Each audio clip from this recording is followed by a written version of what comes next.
नमस्कार दोस्तों, educator of sociology में आप सभी का स्वागत है। ये समाजशास्त्र का वीडियो है। चाहे आप यूजीसी एनटीए नेट की जेआरएफ की तैयारी कर रहे हों या बिहार से पीजीटी, यूपी टीजीटी या भारत के किसी भी राज्य में अगर आप समाजशास्त्र से किसी भी विषय की तैयारी कर रहे हैं तो ये वीडियो आपके लिए बहुत ही हेल्पफुल होगा। तो चलिए फुल एक्सप्लेनेशन के साथ हम लोग पढ़ेंगे। चलिए पहला प्रश्न लेते हैं। माइंड, सेल्फ एंड सोसाइटी, सेल्स नहीं होगा, यहाँ पर सेल्फ होगा। माइंड, सेल्फ एंड सोसाइटी पुस्तक किसने लिखी है? ठीक है, तो यहाँ पर होगा self. Mind, self and society पुस्तक किसने लिखी है? तो जीएच मीड, कूले, कांत या स्पेंसर। फुल एक्सप्लेन के साथ मैं आपको बताऊंगा तो आपको यहीं से याद हो जाएगा, आपको दोबारा से कुछ पढ़ने की ज़रूरत नहीं पड़ेगी। और ये सभी प्रश्न मैंने प्रीवियस ईयर से उठाए हैं और फुल एक्सप्लेन के साथ आपको बताने वाला हूँ। तो चलिए, इसका जो आंसर है वो हो जाएगा हमारा जीएच मीड। ये हमारा आंसर हो जाएगा।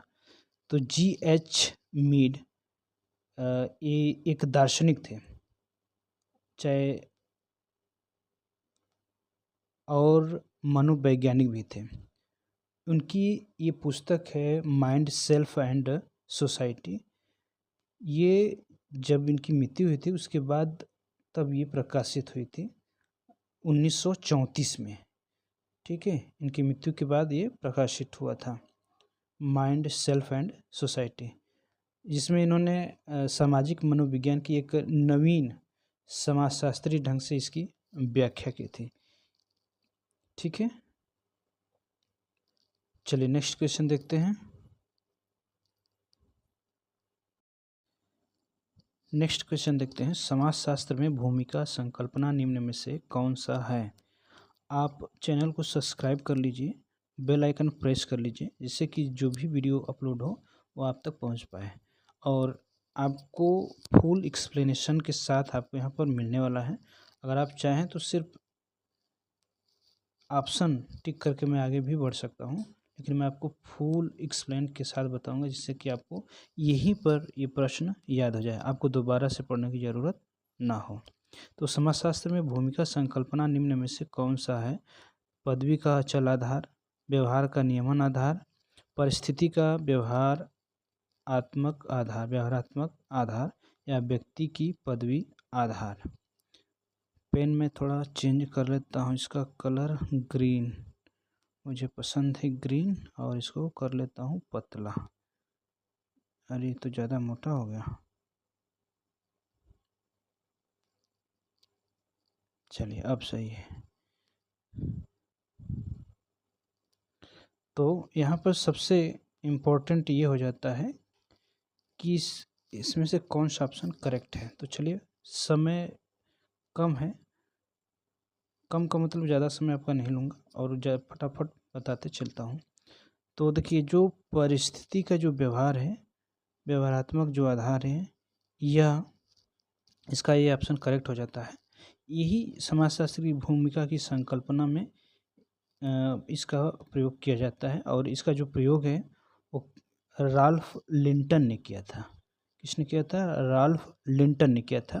क्योंकि देखिए, जब परिस्थिति होती है, जो परिस्थिति और जो भूमिका होती है, जो उसकी अवधारणाएं होती हैं, ये एक दूसरे के साथ जुड़ी हुई होती हैं।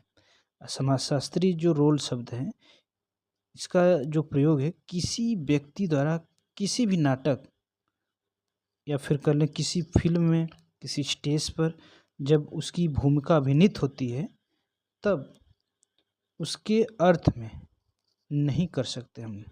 चाहे वो फिल्म हो, नाटक हो, स्टेज हो, मंच हो या रंग नाटक जो भी हो, यहाँ पर हम इसका प्रयोग नहीं कर सकते, जिसमें वो व्यक्ति के जो कार्य व्यवहार है, क्योंकि वो उसमें नकल करता है। कोई डायलॉग है तो उसको वह वहाँ पर बोलता है, तो एक प्रकार से वो नकल करता है। कोई अभिनेता है तो वो भी उसकी नकल वो करता है। अपितु वे रोल या फिर कर लें जो उसकी जो मेन भूमिका है, ये जो शब्द है इसका प्रयोग किसी परिस्थिति के साथ जुड़े हुए प्रकारों के जो अर्थ है वो प्रयोग करते हैं, ना कि उसके एक्टर पर, अभिनीत पर की भूमिका में उसका ये अर्थ नहीं लगाया जा सकता है। आई होप कि ये आपको प्रश्न समझ में आया होगा, इसका एक्सप्लेनेशन। चलिए नेक्स्ट क्वेश्चन देखते हैं।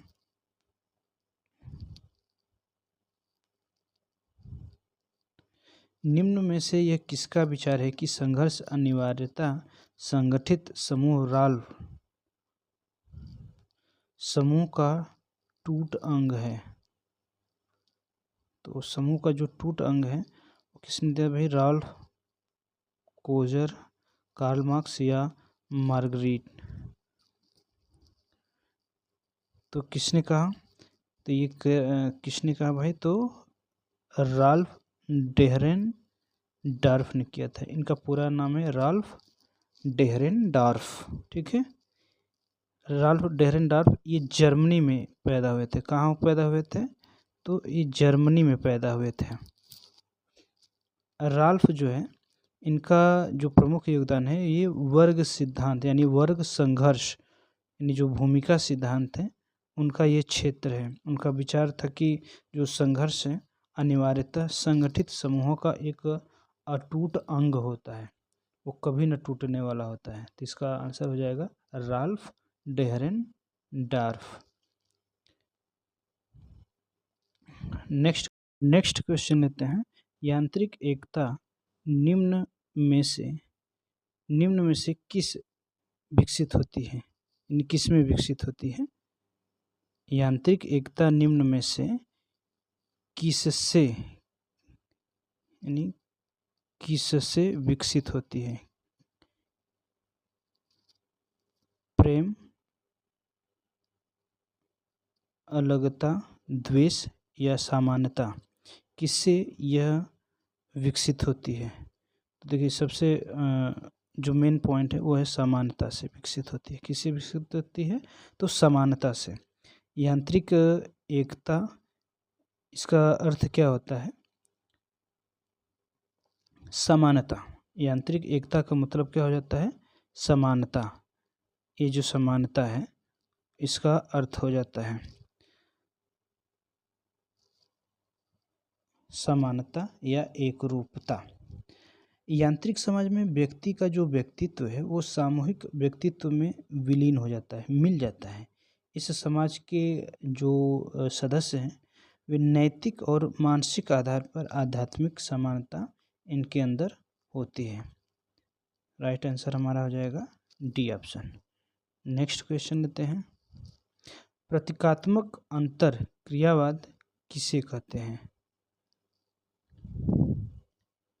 मानवीय व्यवहार का घटनात्मक पहलू, मानवीय व्यवहार का भीतरी पहलू, या क्रिया को विश्लेषणात्मक अर्थ, या कर्ता की भावनात्मक भड़ास।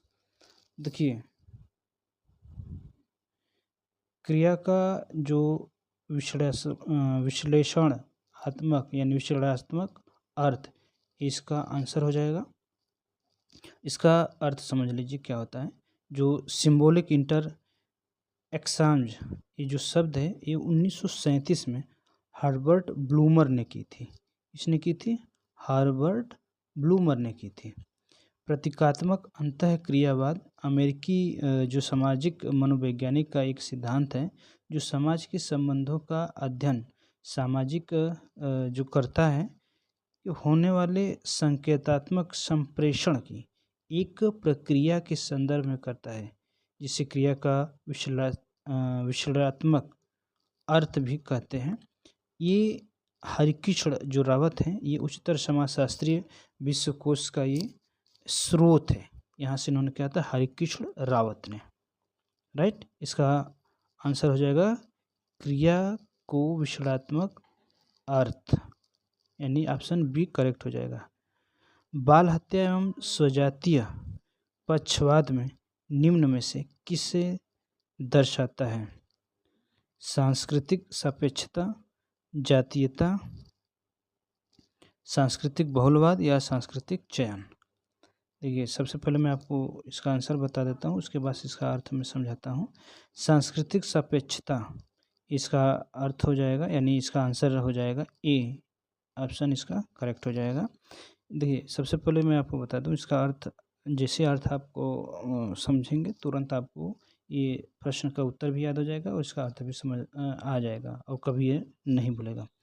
प्रत्येक संस्कृति अपनी अपनी एक विशिष्ट परिस्थितियों के साथ अपने ढंग से समायोजन करती है। तो किसी एक संस्कृति का मूल्यांकन किसी अन्य जो कल्चर है उसके जो क्रियाकलाप हैं या जो मापदंड हैं उसके अनुसार नहीं किया जा सकता है, ये ध्यान रखें।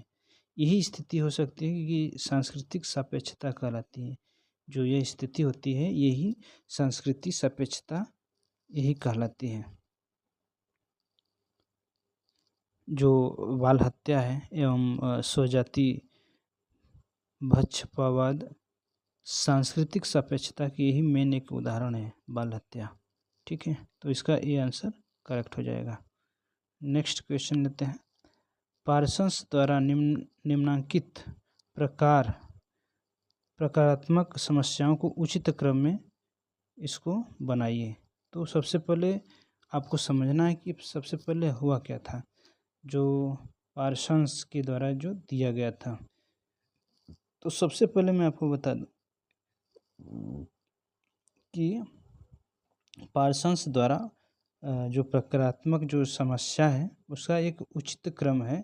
सबसे पहले कि आत्मसात करना, क्या है, सबसे पहले आत्मसात करना, उसके बाद जो लक्ष्य है सबसे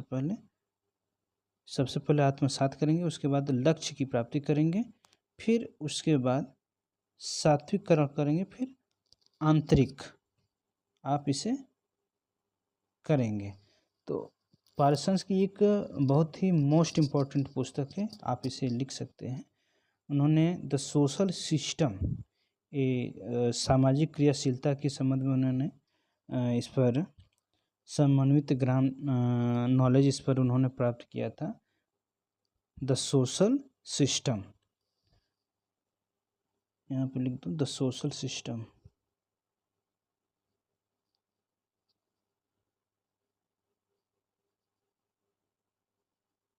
द सोशल सिस्टम, ठीक है, द सोशल सिस्टम ये उनकी बुक का नाम है। तो आप लोग सभी लोग चैनल को सब्सक्राइब कर लीजिए, वीडियो को लाइक करिए अधिक से अधिक और इसे अधिक से अधिक शेयर करिए ताकि ये अधिक से अधिक लोगों के पास पहुँचे। आप लोगों को इस तरह की वीडियो फुल लेंथ की मिलने वाली है। धन्यवाद।